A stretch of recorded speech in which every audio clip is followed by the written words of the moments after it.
Start कर दिए। Students, आप लोगों के क्वेश्चंस आ रहे थे कि सर इंग्लिश में किस तरीके से फर्स्ट ईयर में होना है, किस तरीके से हमारा सिलेबस होगा, क्या होगा, नहीं मालूम था। तो बहुत सारे बच्चों के क्वेश्चंस आ रहे थे ग्रुप में कि सर एक्सप्लेनेशन का मतलब क्या है, इसका मतलब क्या है। तो उसी के लिए इस वीडियो को मैंने बनाया है। तो आप सभी लोग बहुत ध्यान से देखें कि क्योंकि आप सभी लोग हाई स्कूल पास आउट करके आए हो। हाई स्कूल में जो इंग्लिश का पेपर होता था वो आपका 70 मार्क्स का होता था और 30 मार्क्स में प्रोजेक्ट होता था। लेकिन यहाँ पे जो इंटरमीडिएट में है वो आपका 100 मार्क्स का पेपर होता है, जो कि 2 भाग में डिवाइड होता है। तो आज हम आपको बताते हैं कि फर्स्ट ईयर में क्या क्या होगा, किस तरीके से आपको इंग्लिश की तैयारी यहाँ पर फर्स्ट ईयर में करनी है। हाई स्कूल और फर्स्ट ईयर में बहुत ही डिफरेंस है।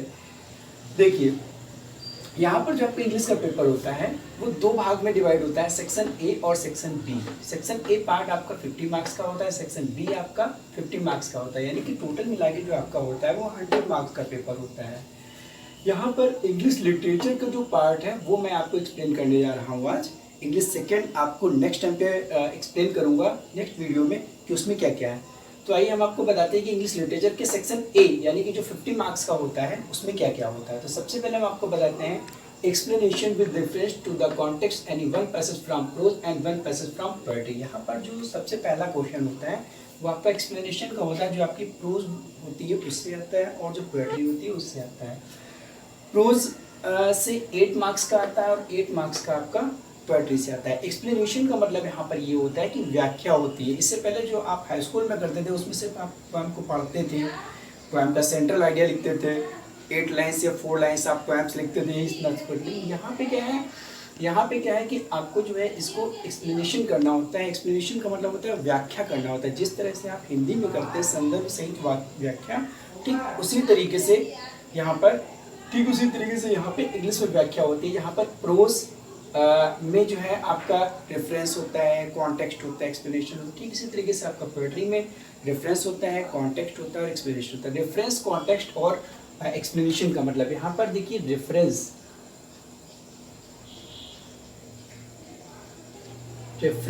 इसको हम लोग कहते हैं संदर्भ, कॉन्टेक्स्ट इसको हम लोग कहते हैं प्रसंग और एक्सप्लेनेशन इसको हम कहते हैं व्याख्या।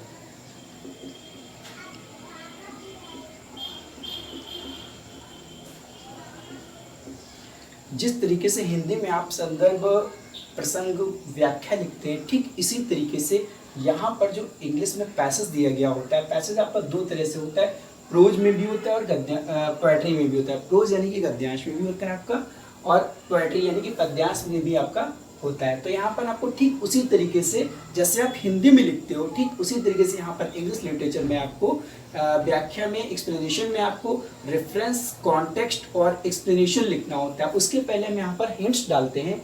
हिंट्स का मतलब होता है संकेत।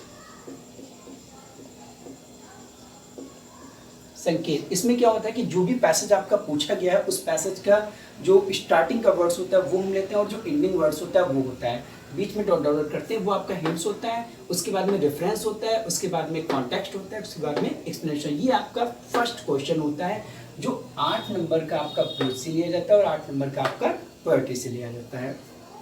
Then question 2, one short answer from pros.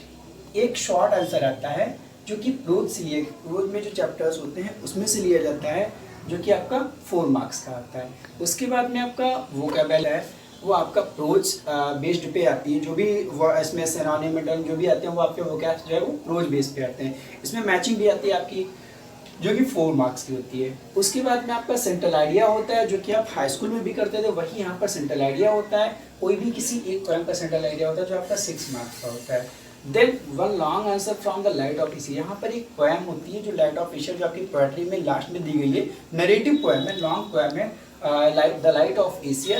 उसमें से एक लॉन्ग क्वेश्चन आपको पूछा जाता है 8 मार्क्स का। उसके बाद में 2 short answer from the short story. एक शॉर्ट स्टोरी की बुक आपकी चलेगी जिसमें से आपके 2 शॉर्ट क्वेश्चन आंसर होंगे, पेपर में आएंगे, जो 4-4 नंबर के होते हैं, 4-4 मार्क्स के होते हैं, जो 8 मार्क्स के होते हैं। Then last figures of speech, यानी कि इसका मतलब यहाँ पे है अलंकार।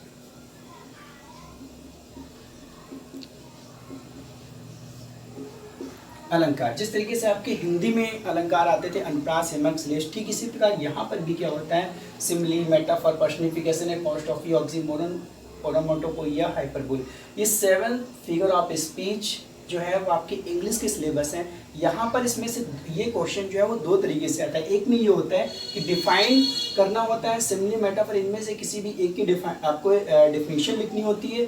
दूसरा क्वेश्चन ये होता है कि कोई भी एग्जांपल दिया गया होता है, आपको उसमें से फाइंड करना होता है कि in which kind of the figures of speech, कि इस एग्जांपल में कौन सा फिगर्स ऑफ स्पीच है। तो ये आपका इंग्लिश लिटरेचर का पार्ट है जो आपका 50 मार्क्स का आता है। आई थिंक आपको समझ में आया होगा।